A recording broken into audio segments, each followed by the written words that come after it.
Look, if the money was the solution or the key enabler to this industry, then Virgin Orbit would have been successful. I mean, Richard Branson put $1.2 billion into a small launch company. Relativity would have been successful in its first incarnation. Like, the good thing about this industry is, yes, you can have billions, but it doesn't guarantee success at all. The rocket gods are the ultimate levelers of these kinds of things. You still have to make the right decisions. The difference being is that you can make bad decisions for a longer period of time if you have billions of dollars to put in behind it.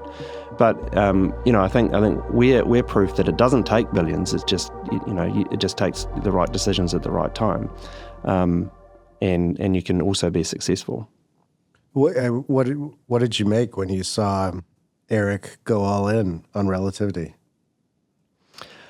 Well, I haven't really followed it. I mean, I saw that he kind of took it over, so I'm not really sure what the plans are there.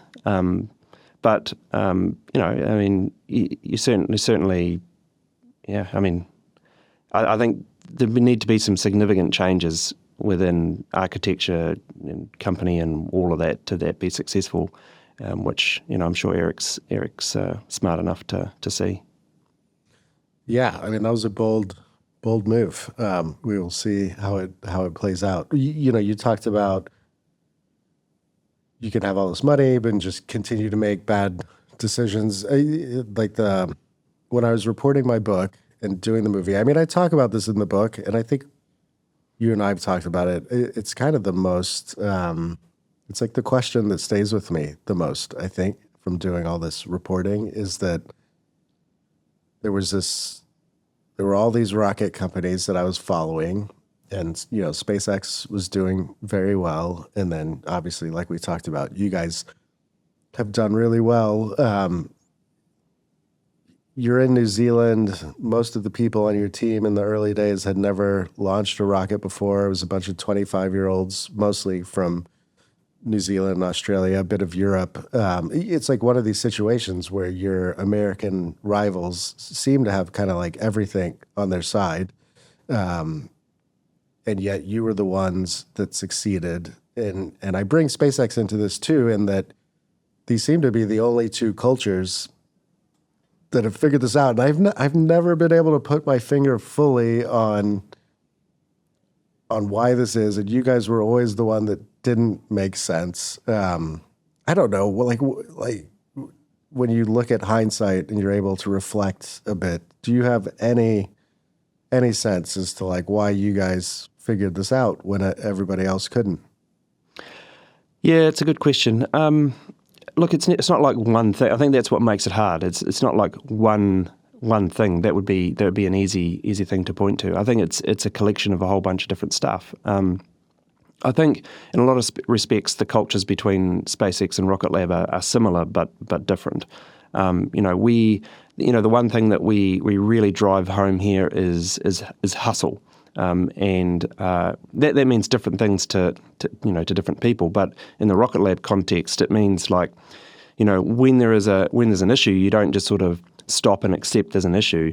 You just find a million different ways around that issue. And I think I think a lot of people get to a problem and they just sort of go, well, we can't get this valve. So they just, okay, it's going to be 9 months till we get this valve, so we'll just have to wait 9 months for the valve. And maybe it's a boldness or an arrogance or just a sheer willingness to survive. We just would never accept that, and we would just go and make a valve and just make it work. So I think that's part of it. I think we are an engineering company first, and everything else is second. So all kind of decisions are kind of an engineering based approach, methodical kind of approach. If you look right throughout, our leadership, right up throughout our corporate structure, everybody's deeply technical. I mean, Adam Spice, our CFO, you can have as deeply technical conversation about a rocket engine as you want with them. So, I think having that, right across the business is important. And I imagine, as with any adventure that you go on, you learn things along the way. But how did you kind of figure this out? It's just engineering. It's just engineering. At the end of the day. And this kind of came.